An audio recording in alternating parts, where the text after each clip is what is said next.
आज इस वीडियो में हम इति और इति में क्या अंतर है या इन दोनों के अर्थ एक है या अलग अलग है।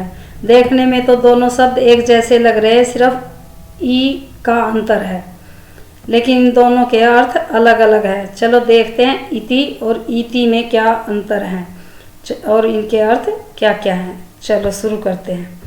पहले हम देखते हैं इति। इति शब्द का अर्थ है समाप्ति।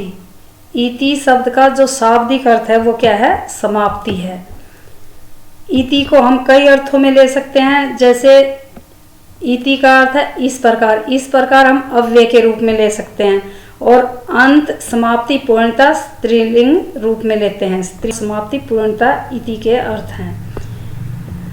जैसे अब तुम्हारी पढ़ाई की इति हो गई, तुम्हारी पढ़ाई की इति हो गई, भाई अब तुम्हारी पढ़ाई की समाप्ति हो गई या तुम्हारी पढ़ाई का अंत हो गया। इसी प्रकार इति का अर्थ हुआ समाप्त होने की क्रिया, अवस्था या भाव। इति का अर्थ समाप्त होने की क्रिया, अवस्था या भाव होता है। इति श्री। इति श्री आपने कई जगह लिखा हुआ भी देखा होगा, पढ़ा भी होगा। तो इति श्री का अर्थ भी क्या होता है? समाप्ति अंत पूर्णता। समाप्ति अंत पूर्णता। जैसे औरंगजेब से ही मुगलों के राज्य की इति श्री हुई। औरंगजेब से ही मुगलों के राज्य की इति श्री हुई। मुगल साम्राज्य कब से शुरू हुआ था? 1526 ईस्वी में शुरू हुआ था। बाबर के समय उन्होंने लोधी वंश का अंत किया था और 1526 में मुगल साम्राज्य की नींव डाली थी। लेकिन जो औरंगजेब के समय से इसकी समाप्ति की ओर झुक गया, और 1707 ईस्वी में औरंगजेब की मृत्यु के साथ ही मुगल साम्राज्य का भी पतन हो गया। तो इस रूप में अगर लिखते हैं कि औरंगजेब से ही मुगलों के राज्य की इति श्री हुई। इति श्री मतलब समाप्ति हुई, अंत हुआ। हम इति निकालते हैं तो इति नाम का मतलब होता है एक नई शुरुआत। इति नाम निकाल लेते हैं तो इति नाम का अर्थ होता है एक नई शुरुआत। पहले तो हमने पढ़े इति के अर्थ, अब देखते हैं इति का अर्थ। इति का शाब्दिक अर्थ है इच्छा। इति का शाब्दिक अर्थ इच्छा है।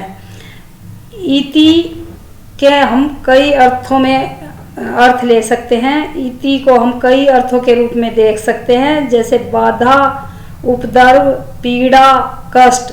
इन सभी रूपों में हम इति के अर्थ ले सकते हैं। जैसे खेती को नुकसान पहुंचाने वाला उपद्रव। खेती को नुकसान पहुंचाने वाला उपद्रव। तो उपद्रव क्या होता है? खेती को नुकसान पहुंचाने वाले उपद्रव कौन कौन से होते हैं? जैसे अतिवृष्टि, अधिक वर्षा हो जाना, अनावृष्टि मतलब अकाल पड़ जाना, चूहे का काटना या टीडी लगना। पहले के समय में राजा महाराजा युद्ध के लिए जाते थे तो खेती को नुकसान पहुंचाते थे। उनकी सेनाएं खेती को रोंदते हुए चलती थी, तो उसको भी हम उपद्रव के रूप में देखते हैं। तो वहां भी इति शब्द का प्रयोग किया जाता था।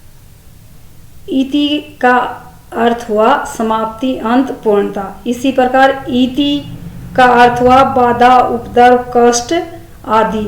इन्हीं से मिलता जुलता एक शब्द और है इतिवृत्त। इतिवृत्त का अर्थ है घटना, कहानी, विवरण। घटना, कहानी, विवरण। अगर आपको ये वीडियो अच्छी लगी तो लाइक करना, चैनल को सब्सक्राइब करना। That's all. Thank you.